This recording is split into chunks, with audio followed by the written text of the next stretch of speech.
will update you in regards to the human remains investigation. Thank you. Thank you. Thank you for attending. On Tuesday, February 28, 2012, at 2:30 p.m., skeletal human remains were located by two men who were walking the area of Yonge Street 401. The remains were located on the south side of the eastbound off-ramp, the 401, beside an overpass in a wooded area.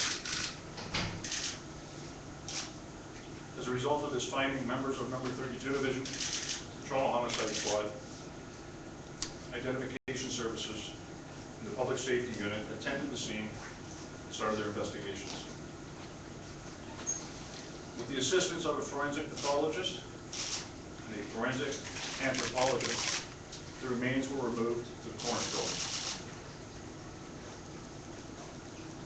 Post-mortem indicated that the cause of death was consistent with a fall from a significant height, that the deceased was more than likely alive at the time of the fall. A DNA profile was identified and compared with outstanding missing persons. As a result, the remains were identified as being Mariam, Makhniashvili, Leila, and Makhniashvili have been notified of the findings by homicide investigators. As you are aware, Mariam went missing on September 14, 2009, while en route to her school with her brother. As a result, members of 53 Division, under the leadership of Detective Sergeant Dan Milan, who is present here today, conducted an exhaustive and complete investigation into the disappearance. For example, conducted an investigative canvass of approximately 5,000 residents involving 60 investigators for a period of 2 weeks. Interviewed every student at her school. Searched waste transfer station. Utilized the OPP helicopter in the ground and search and air search. Interviewed, seized, and viewed video from many businesses in the area. Utilized assistance of police agencies from around the globe. As a result of the level of media assistance, 267 Crime Stoppers tips, in addition to 245 tips from the general public, were generated and followed up on. We seized and forensically examined computers in the nearby library. As a result of investigations conducted to date, taking post-mortem results into consideration, the findings are not consistent with a homicide or a suspicious death. Members of the Homicide Squad, in conjunction with members of Number 32 Division and Number 53 Division, will continue to look into the circumstances of the finding of the remains through a regular investigative process. And I have a special request.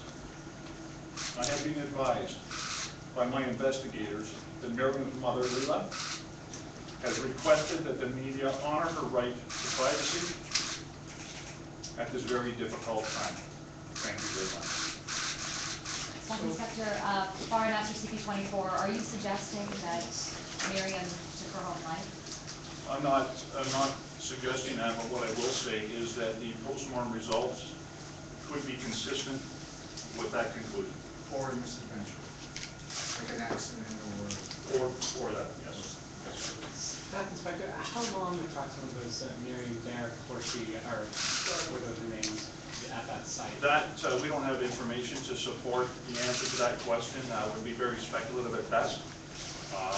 But she had been in the location where she was found for a considerable period of time.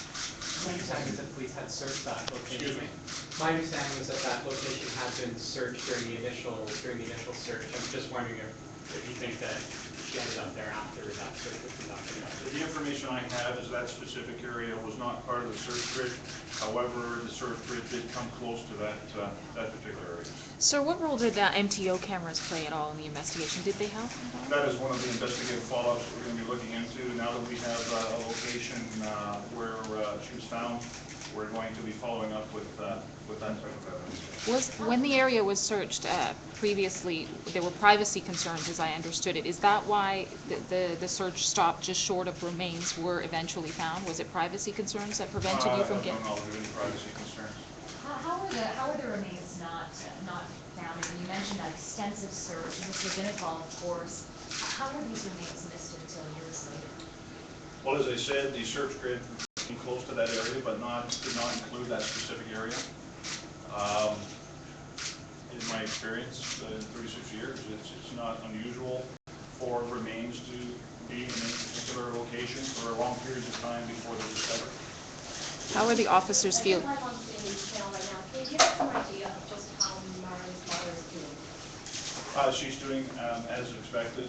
Investigators went over and spoke to her this morning, explained the circumstances, and she responded as one would reasonably expect. Is there any indication that she might have run away? Sorry. She likes to underneath the bridge, is that why you suggest when she fell into the bridge? She is beside the bridge, and the location where she was found would be consistent with the fall from that overpass. Kate Carnegie with CHCH News. We're live right now. Can you just tell us, was this ever considered, or was it always thought that maybe she was abducted? When we enter into these types of investigations, we have to be open-minded. We can't assume anything, and we have to think of all possible outcomes. Was it thought that maybe she had run away, or maybe that she had taken her own life? I'm sure the investigators would have taken all possible outcomes into consideration. Inspector, was there any reports of Mariam being depressed or anxious being a newcomer to Canada? Was there anything in the evidence that you had investigated that showed that? Well, what I will do is, to answer that question, I'll call upon Detective Sergeant Yolande, who was involved in the investigation from the start, and I'll turn it over to him. He may be able to help you with that question. Detective Sergeant. Thank you. In response to that question,